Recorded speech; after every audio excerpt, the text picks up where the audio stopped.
Cawthorne's definition of a woman includes no tallywhacker. I legitimately forgot that tallywhacker was a word at all. Hello everybody, and welcome back to another video for the day. We're going back into AreTheStraightsOK, one of the universe's most unanswered questions. If you guys would like to be absolutely amazing, show your support, and see more videos like this one in the near future, be sure to hit that like button, leave a comment down below to stir up the wholesome internet discussion, because that engagement is absolutely appreciated.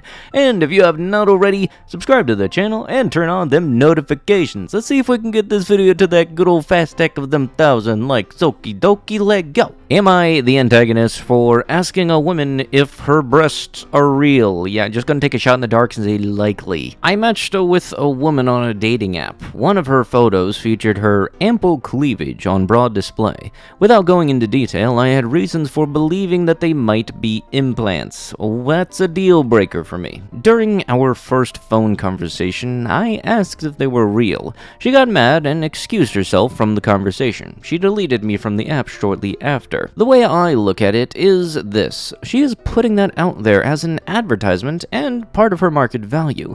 As a potential consumer, I have the right to know what I am getting. I have asked this to a few other women and none of them got upset. In every case, theirs were real. Funny how that works, lol. You know, I don't even know if that's like an okay question to ask even 5 or 6 dates in. It don't seem right. But yeah, no, this dumb out here going, hey ma'am, how you doing? By the way, are those real? And still wondering where exactly he messed up, because he's not apparently sure. Am I the antagonist for forbidding my brother bringing his girlfriend in our family events because my husband doesn't like it? My husband is an extremely religious and traditional guy, and he is not a fan of couples introducing each other to family unless they are ready to get married. He only met my family for the first time after our engagement, and that's when I met his as well. I didn't grow up like this, but it's truly something that does not bother me at all, or else I wouldn't have married him. My brother used to date a different girl every month for 2 years straight. My husband didn't mind about my brother's dating life, but he'd flip out if anyone even thought of allowing my brother to let any of his flings visit family gatherings. My brother wasn't planning to, but he got mad over how heated my husband was over this, and told me over and over on who he chooses to bring over to family events is none of my husband's business. For the past 1.5 years, my brother has been dating this girl, and they are pretty serious. I have met her, and so has my husband. She seems like a very nice and sweet person. They've also expressed how they may get engaged soon. The drama had started during Christmas holidays. My husband and I told my parents that if they host Xmas at their house, they better notify my brother that his girlfriend is not invited. My parents were mad we requested that, called us unreasonable, but ended up following through. My brother wasn't too pleased, and he was mad on Christmas Day that we didn't include his girlfriend. I reminded him that once they make it official, she will be allowed to come, and it's not personally against her. He was still mad, and he said this is the last time this is happening. Last weekend was my mom's birthday, and due to the fact that she spent her birthday alone with my dad for 2 years straight, she wanted to do something special this year and host a nice party. Before the party, my husband reminded my mom the no girlfriend rule. My mom flipped out at him, and so did my dad, and they told us that we are being extreme. And with this, and they have no right to dictate who enters their house in family events, and that my brother's girlfriend will tag along whenever she wants, whether we like it or not. My brother ended up coming to the party with his girlfriend, and he acted like a champion for defeating my husband on this one. My husband was mad the entire night and wouldn't speak to a soul. Before we left, he told my brother, "You must feel proud for acting like a clunk."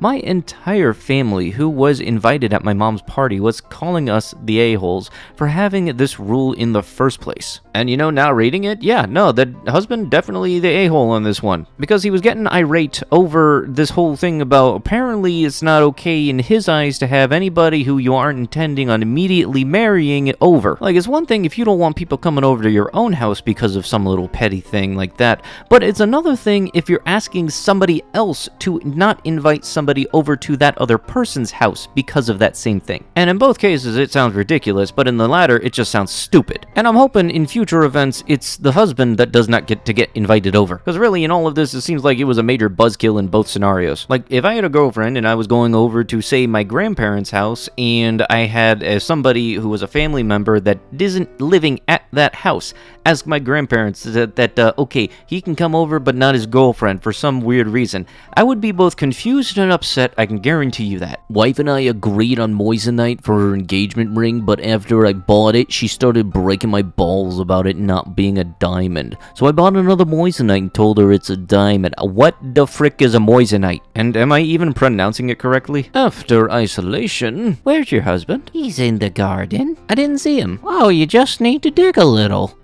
Hee hee hoo hoo. I killed my husband. Where's my Netflix special, please? Very quality stand-up special comedy material, please. I don't give it as what anyone says. As with younger and less experienced girls is always better. The problem with women who have been with lots of men is that they are far too prone to say mean things about your dong and how bad you are at S. I can't be the only one in existence that keeps on forgetting that Keemstar exists, except for when he pops up out of the woodwork with stuff like this. Ew, a man just came in for a mani-pedi. Time for me to leave. Yes, thank you for making the manicure and pedicure experience for everybody in that establishment so much better for you freaking leaving. Plus also, can anybody answer this question? Because I'm honestly wondering myself, what is the reason for your show existing in the first place? Because last I checked, the only things that I've seen come out of your show is you trying to bash people, and then apparently having a problem when they say something and anything in response. They don't make faithful, self-respecting women anymore, but you don't see men trying to put a price tag on them. This comment was in response to a post covering high used car prices.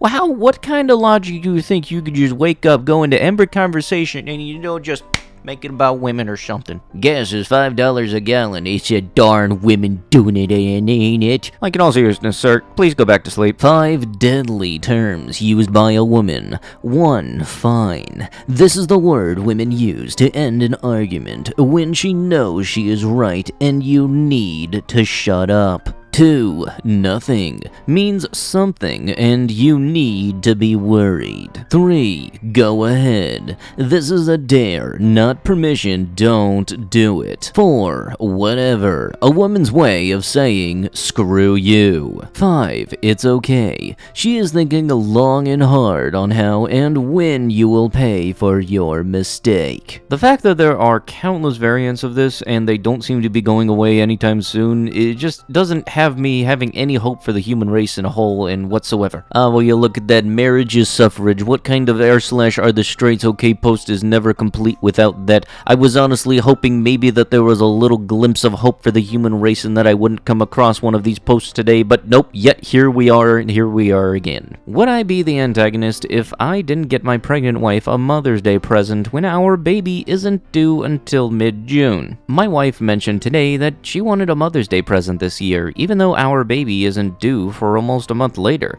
I told her that I was absolutely not going to get her a Mother's Day present until next year when we actually have a baby. Now, I am getting all kinds of flack from my wife, and she has declared that if I don't get her a Mother's Day present this year, then she won't get me a Father's Day present until next year. I think it's absurd to expect a present for a holiday that you don't qualify for. Where do you draw the line? Would you expect a Mother's Day gift if you were a childless relationship but had pets? If people want to unexpectedly gift others for holidays they don't technically fit in, that's fine, but to expect it seems unreasonable. Would I be the antagonist if I refused to get her a gift this year? At this point, it's just the principle of it. Edit, some of you are out here wilding. We have a long and happy marriage. We've been together almost half of the time she's been alive. Since so many keep on asking, we are very similar in age. I mean, dude, it kind of just comes off as like somebody making you a very nice ham and then not saying anything in regards to being appreciative of the ham being made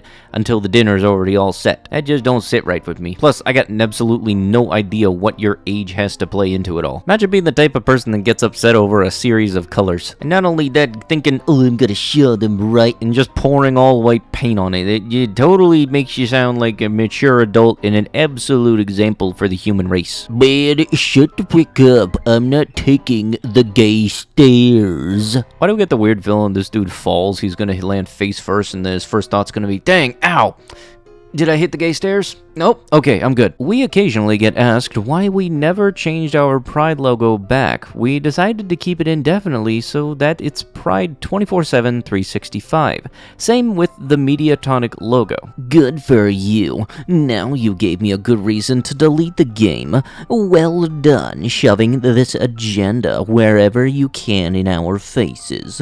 Free storage and other games to play, and let that game die. You did very well by going into this propaganda. So let me get this straight. You're getting pissy because a company supports people? Unlike a lot of other companies where in the month of June they just slap a rainbow filter over their logo thinking that'll get them to make a profit. And then the second that July 1st hits, they say, okay, take it down, we're done. You're really upset because a company is supporting people for longer than just a month? And it's pretty cool that Fall Guys are doing this. I legitimately love Fall Guys. It's just this wonderful, chaotic game that reminds me so much of Wipeout, and I keep on saying to myself, this is a fun game. I gotta just keep on playing this and try it maybe when I'm plastered. You know, it seems like it's a nice, fun game. Plus, you can play with friends. It's fun. There isn't any type of competitiveness to it. It's just plain fun. How to eat a popsicle in a room full of men. Somebody explained to me exactly when it became gay to have a frozen dessert. And personally, for me, I'm not much of a popsicle person. I myself actually like the orange creamsicles. You know, the ones like orange on the outside and then you eat the cream on the inside. You know what I'm talking about. They're those little wide, thick boys. Men with a favorite sports team are highly unattractive to me. A man is supposed to dominate his field, conquer resources, ravage his opponents, and bring glory to his name and family. And here he is, watching and cheering on other men doing just that. A masculine cluckery. Y'all out here really thinking with that logic where you think that it's gay to like sports? Really? No, you need to just stay home and not have an internet connection. Do the world a favor. Like, seriously, I've seen some of the dumbest posts on this subreddit, like, modeled after this. It's apparently gay to be straight, it's apparently gay to be gay, and it's apparently gay to have favorite dessert, gay to be liking sports. What's next? Not really, let me know and take your guesses, because I know I'm gonna run into more of these in the future. Psychiatrist, gay bacon isn't real. Gay bacon can't hurt you. Gay bacon. Well, that just became the official term for what I'm gonna be calling that candy now, because honestly, I like that type of candy. Any of the type of candy where it's like the sour rock candy stuff on top of the gummy candy, that type of thing, I really like those type of candies, like sour worms. But with that is going to have to be it with the video. If you guys would love to be absolutely amazing, show your support, and see more videos like this one in the near future, be sure to hit that like button, leave a comment down below to start up the wholesome internet discussions, and if you have not already, subscribe to the channel and turn on them notifications. Let's see if we can get this video to that good old round fat stack of them 1,000 likes. That would be absolutely amazing. But with that, I'll be sure to see you guys in the next one. Thank you so much for watching, and bye-bye.